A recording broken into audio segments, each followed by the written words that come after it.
मुंबई मराठी आणि मराठी माणूस याचा जेव्हा आपण विचार करतो तेव्हा आपल्या असं लक्षात येतं की मुंबईत मराठीचं तसं काही फार अस्तित्व नाही।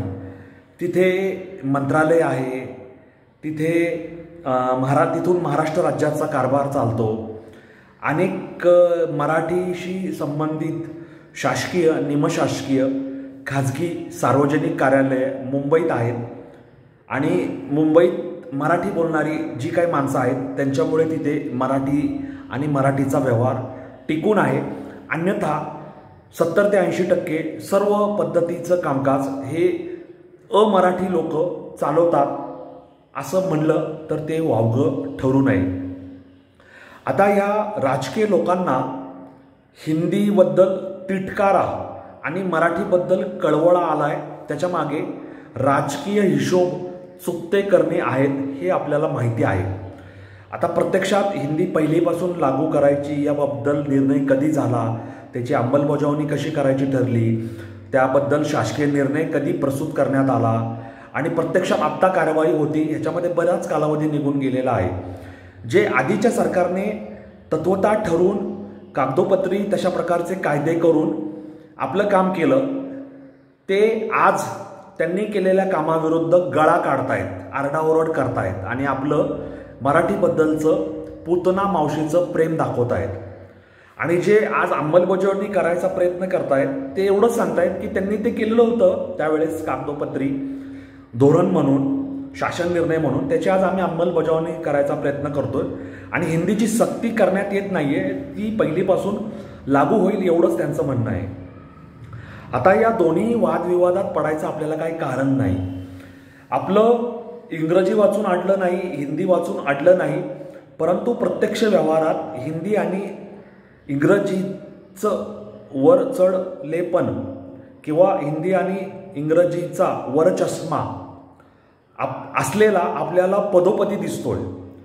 म्हणजे तुम्ही मॉलमध्ये जा, मल्टिप्लेक्समध्ये जा, मोठमोठेलेले जे शोरूम्स आहेत, फॅशन इंडस्ट्री आहे, कुठेही जा, मल्टीनॅशनल कंपनीत जा, मल्टीनॅशनल बँकेत जा, मल्टीनॅशनल जिथं जिथं असे कारभार होतात तिथे जा, मराठी ही आउटडेटेड आहे, त्यामुळे मराठीचा तिथे गंधही नसतो आणि अभाषक लोक, अमराठी लोक तिथे सर्व सूत्र आपल्या ताब्यात घेऊन आपल्याशी बोलू पाहतात।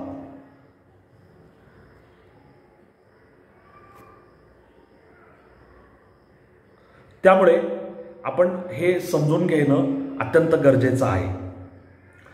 आपलं म्हणणं काय आहे की तुम्ही जो हा सगळा खटाटोप चाललेला आहे तुमचा की हिंदी नको, हिंदी लादायची नाही, तथापि माझं म्हणणं एवढंच आहे की हिंदी अभ्यासक्रमात लादायची नाही हे म्हणणं तुमचं मान्य आहे, परंतु गेले कित्येक वर्ष काही कारण नसताना, काही गरज नसताना हिंदी भाषा आपल्या कानांवर आणि आपल्या डोळ्यांवर, आपल्या जे आपले ज्ञानेंद्रिय आहेत त्याच्यावर काही कारण नसताना आदळत आहे आणि त्यामुळे आपल्याला आवड असो वा नसो, आपली गरज असो वा नसो, हिंदीबद्दल आपल्या मनात काही भावना निर्माण होवो न हो, परंतु हिंदी आपल्या जीवनाचा अविभाज्य भाग झाली आहे।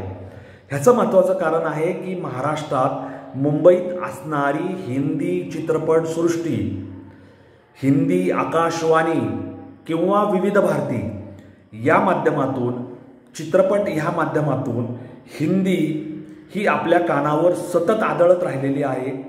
विविध भारतीमधून प्रस्तुत होणारी हिंदी गाणी किंवा हिंदी बोलण्यातून व्यक्त होणारी विविध प्रकारचे कार्यक्रम हे सातत्याने मराठी जनांच्या कानावर गेले कित्येक वर्ष आदळत राहिल्यामुळे मराठी जनांना हिंदीपासून आपण वेगळं करू शकत नाही। हिंदी ही त्यांच्या नैमित्तिक, दैनंदिन, रोजच्या कारभारात त्यांच्या डोळ्यांवर, त्यांच्या कानांवर सतत पडत राहिलेली आहे।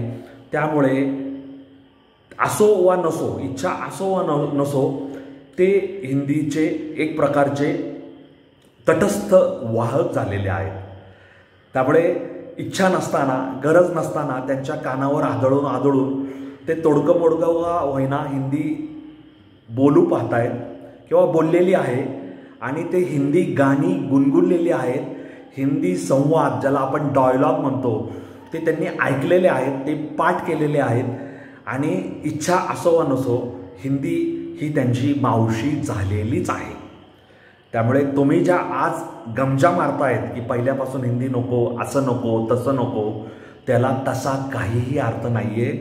मराठी जनांच्या, मराठी मनांच्या जगण्यावर, व्यवहारावर हिंदीचं आक्रमण, हिंदी चित्रपटसृष्टीची वाटचाल मुंबईत, महाराष्ट्रात सुरू झाल्यापासून आकाशवाणी, विविध भारतीचे स्वर महाराष्ट्रात, मुंबईत कानावर लागल्यापासून मराठी जन त्या हिंदीच्या प्रवाहात वेढला गेलेला आहे आणि तो नकळतपणे हिंदी मनात गुणगुणत आहे.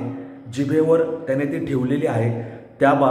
त्या हिंदीच्या माध्यमातून त्याने आपले व्यवहार केलेले आहेत. तुम्ही म्हणताल विविध भारती, हिंदी चित्रपटसृष्टी यांनी सगळं देश काबीज केलेला आहे. केला असेल काबीज, त्याच्याबद्दल मला काय म्हणायचं नाही. परंतु मध्य प्रदेश, बिहार, एकत्रित उत्तर प्रदेश, राजस्थान, दिल्ली, हरियाणा या सगळ्यांची प्रथम भाषा आणि द्वितीय भाषा ही हिंदीच आहे. बिहारची सुद्धा. त्यामुळे त्यांचे दररोजचे व्यवहार हे हिंदीतच होतात. तसं इतर राज्यांचं नाही आहे. गुजरात, महाराष्ट्र, ओरिसा, खाली दक्षिणेकडची राज्य यांचे दररोजचे व्यवहार हे त्यांच्या मातृभाषेत होतात. मग ती गुजराती असो, मराठी असो, कन्नड असो, तमिळ असो, तेलुगू असो, मल्याळम असो, ओरिया असो. त्यामुळे ह्या लोकांना हिंदी ही द्वितीय भाषा म्हणूनच स्वीकारणं भाग आहे. किंबहुना इंग्रजी आणि हिंदी या द्वितीय किंवा तृतीय भाषा म्हणूनच स्वीकारणं भाग आहे. गुजरातने हिंदी स्वीकारलेली आहे, परंतु दक्षिणेकडील राज्यांनी हिंदी स्वीकारलेली नाही. त्यांचा तो भाषेचा द्रविडियन किंवा आणखी काही त्यांचा जो वेगळा राग आहे आणि राग आहे त्याच्याबद्दल आपण आत्ता बोलणार नाही. परंतु त्यांचं प्राधान्य हे मातृभाषेला आहे. त्याचप्रमाणे मराठी जनांचं प्राधान्यसुद्धा मराठी भाषेला आहे. परंतु आज जो हा कळवळा किंवा मळमळ आहे राजकीय, त्याच्यामध्ये फार तथ्य नाही. हिंदी ही मराठी जनांवर, मराठी मनांवर, मराठी माणसांवर गेले कित्येक वर्ष आदळतच आहे.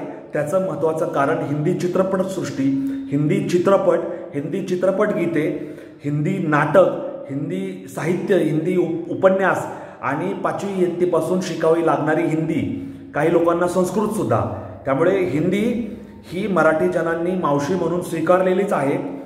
आत्ताच्या बालकांना तुम्ही हिंदी लादू पाहताय, परंतु ती लादली नाही तरी ती आपोआप शिकली जाणार आहे. याचं महत्त्वाचं कारण आहे हिंदीमधून विविध प्रकारचे होणारे संभाषणं, मग ती मोबाईलवरचे असेल, कॉल सेंटरवरूनची होणारी असेल, जाहिराती असतील, त्याच्यानंतर OTT प्लॅटफॉर्म असेल, हिंदी चित्रपट, हिंदी गाणी, हिंदी गझला, हिंदी पॉप संगीत किंवा हिंदीमधून होणारे त्यांचे विविध सांगीतिक कार्यक्रम, बँड, पथकं, ह्या माध्यमातून हिंदी आदळतच राहणार आहे. साहित्यिक हिंदीचा कोणाला काही गंध नाही, उर्दूचा गंध नाही, गझलांचा गंध नाही, शेरोशायरी नाही.